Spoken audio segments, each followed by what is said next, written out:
DXY का बिगर time frame में trend up side पे चल रहा है, जिसकी करंट मार्केट प्राइस इस वक्त 106.672 पे चल रही है। अभी हम यहाँ पे एक बिगर करेक्शन एक्सपेक्ट कर रहे हैं और करेक्टिव वेव में ट्रेड करने के लिए हम मार्केट का थोड़ा सा और अप साइड पे आने का वेट करेंगे। उसके बाद यहाँ इस एरिया से सेलिंग अपॉर्चुनिटी आइडेंटिफाई करेंगे।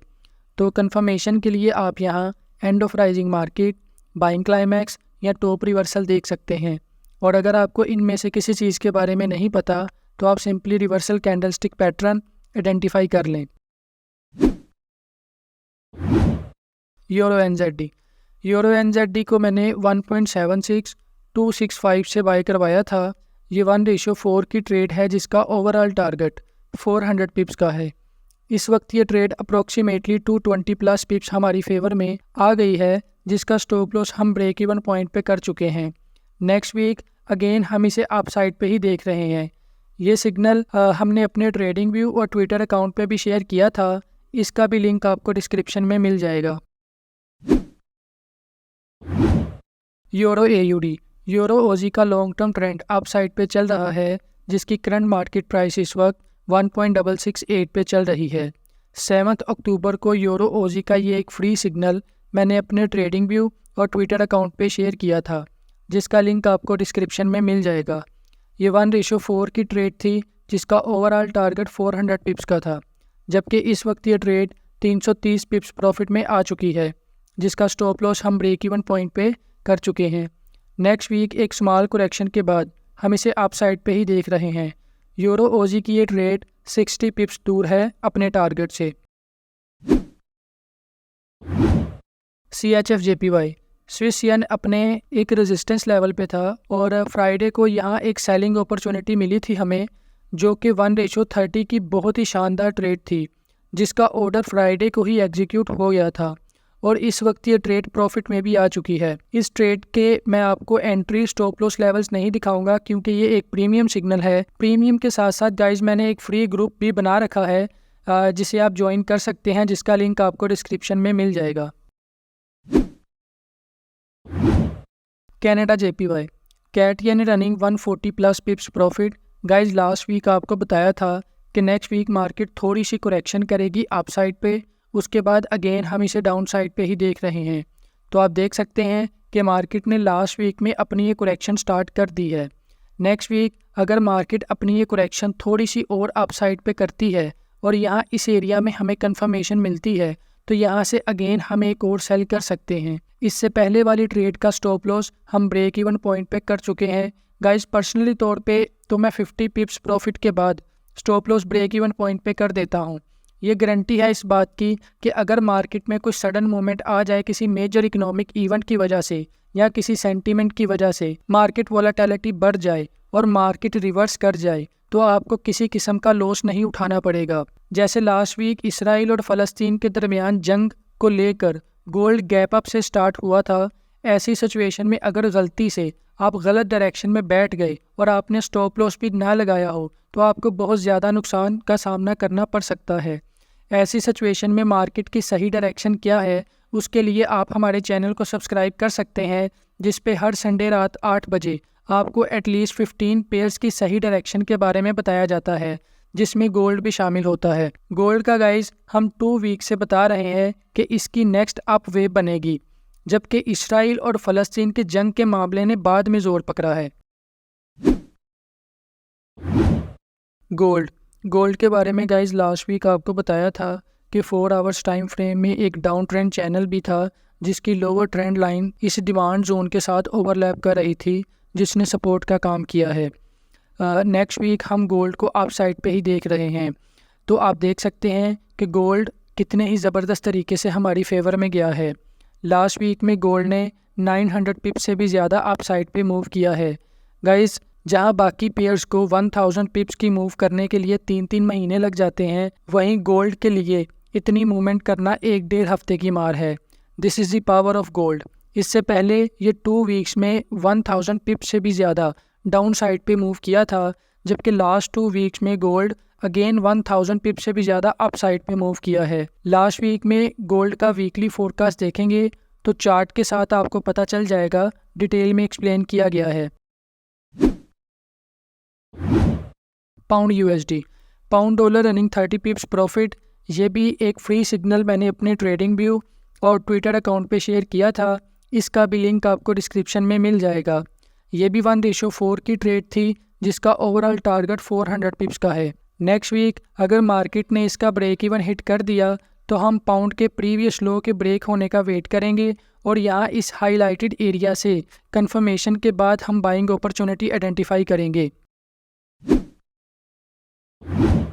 USD JPY, dollar yen last week में कोई ख़ास मूवमेंट नहीं हुई, जहाँ था अप्रोक्सीमेटली वहीं पे ट्रेड हो रहा है। जस्ट 30 पिप्स अप साइड पे मूव किया है। लास्ट वीक में 149.2 पे ट्रेड हो रहा था, जबकि इस वक्त 149.5 पे है। नेक्स्ट वीक हम एक्सपेक्ट कर रहे हैं कि मार्केट अपना प्रीवियस हाई ब्रेक करके एटलीस्ट यहाँ इस एरिया तक आए, उसके बाद हम यहाँ से सेलिंग अपॉर्चुनिटी आइडेंटिफाई करेंगे। एक बात का आपने ख़ास ख्याल रखना है कि रैंडमली किसी भी ट्रेड में आपने एंटर नहीं होना, आपने बस इसे अलाइन करना है अपने ट्रेडिंग सिस्टम या जो भी स्ट्रेटजी आप यूज़ करते हैं। अगर उसके मुताबिक ट्रेड बनती होगी तो आप करेंगे, अदरवाइज़ इग्नोर कर देंगे। USD CAD, dollar CAD running 230 plus pips profit. Dollar CAD का ये एक फ्री सिग्नल था जो मैंने अपने ट्रेडिंग व्यू और ट्विटर अकाउंट पे शेयर किया था, इसका भी लिंक आपको डिस्क्रिप्शन में मिल जाएगा। नेक्स्ट वीक अगेन हम इसे अप साइड पे ही देख रहे हैं। गाइस लास्ट वीक आपको बताया था कि 4 आवर्स टाइम फ्रेम में एक अप ट्रेंड चैनल भी है, जिसकी मिडल लाइन से एक्सपेक्टेड है कि मार्केट पुल बैक करेगी। लेकिन अगर मार्केट अपनी ये करेक्शन डाउन साइड पे जारी रखती भी है, तब भी हम इसे ओवरऑल अप साइड पे ही देख रहे हैं। तो आप देख सकते हैं कि लास्ट वीक में मार्केट ने अपनी ये मिडल लाइन ब्रेक कर दी थी और डाउन साइड पे, बट स्टिल हम डॉलर कैट को अप साइड पे ही देख रहे हैं। लास्ट वीक इस पेयर में कोई ख़ास मूवमेंट नहीं हुई, जहाँ था घूम फिर कर वापस वहीं पे आ गया है। नेक्स्ट वीक अगर मार्केट अपना प्रीवियस हाई ब्रेक करके यहाँ इस एरिया में आती है तो यहाँ से हम सेलिंग अपॉर्चुनिटी आइडेंटिफाई करेंगे। यूरोकैट, यूरोकैट का ये एक फ्री सिग्नल है जो मैंने 27 सितंबर को अपने ट्रेडिंग व्यू और ट्विटर अकाउंट पे शेयर किया था, जिसका लिंक आपको डिस्क्रिप्शन में मिल जाएगा। यूरोकैट को मैंने 1.4205 से बाय करवाया था, जबकि यूरोकैट की इस वक्त करंट मार्केट प्राइस 1.43506 पे चल रही है। अगर देखा जाए तो यूरोकैट इस वक्त 150 पिप्स प्रॉफिट में है। गाइस लास्ट वीक आपको बताया था कि नेक्स्ट वीक हम एक स्मॉल करेक्शन एक्सपेक्ट कर रहे हैं डाउन साइड पे, उसके बाद अगेन यूरो हमारे टारगेट की तरफ जाएगा। तो आप देख सकते हैं कि मार्केट ने एग्जैक्टली वैसा ही किया है। नेक्स्ट वीक अगेन हम इसे अप साइड पे ही देख रहे हैं। AUD-CHF, ओजी स्विस रनिंग 30 पिप्स प्रॉफिट। ये एक फ्री सिग्नल था जो मैंने 16 अगस्त को अपने ट्रेडिंग व्यू और ट्विटर अकाउंट पे शेयर किया था, जिसका लिंक आपको डिस्क्रिप्शन में मिल जाएगा। इस ट्रेड का ओवरऑल टारगेट 500 पिप्स का है। अगर आप नोटिस करें तो प्राइस अच्छी खासी हमारी फेवर में जाने के बाद अगेन डाउन साइड पे आ गई है, जबकि हम इस ट्रेड का stop loss break even point पे कर चुके हैं। जो न्यू ट्रेडर्स हैं उनको ये चीज़ शायद काफ़ी अजीब लगे, लेकिन हम एक बार ट्रेड में एंटर होने के बाद उसे मैन्युअली एग्जिट नहीं करते, फिर वो चाहे 500 पिप्स प्रॉफिट में जाने के बाद ब्रेक इवन ही क्यों ना हो जाए, आप इससे डिनाई कर सकते हैं।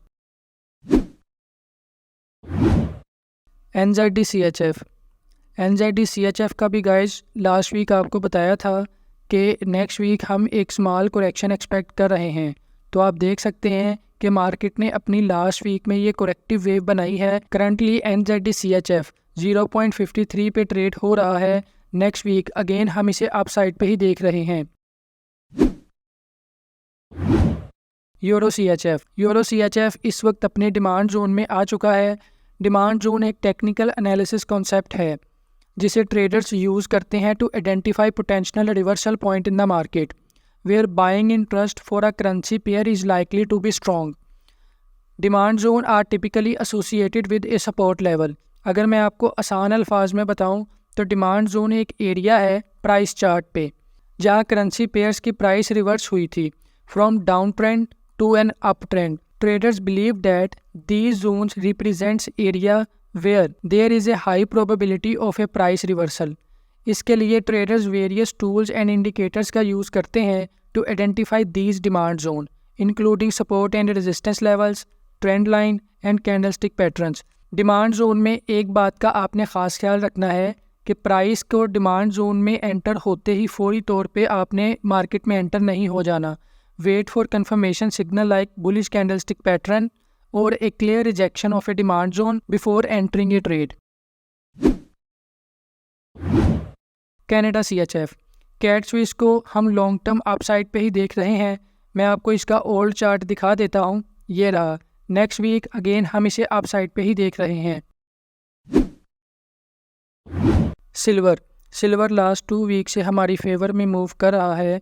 ये 2 अक्टूबर टू 6 अक्टूबर का प्राइस चार्ट है। उस वक्त सिल्वर 22.15 पे ट्रेड हो रहा था जब हमने कहा था कि इस हाईलाइटेड एरिया से हम बाइंग अपॉर्चुनिटी आइडेंटिफाई करेंगे। तो आप देख सकते हैं कि नेक्स्ट वीक में प्राइस हमारे हाईलाइटेड एरिया में आने के बाद हमारी फेवर में मूव करना स्टार्ट हो गई है। ये रहा लास्ट वीक का प्राइस चार्ट। नेक्स्ट वीक एक स्मॉल करेक्शन के बाद अगेन हम इसे आप साइड पे ही देख रहे हैं। गाइज, आपको हमारा वीकली फोरकास्ट कैसा लगता है, इसमें और क्या इम्प्रूवमेंट होनी चाहिए, कमेंट सेक्शन में ज़रूर बताइएगा। Thank you.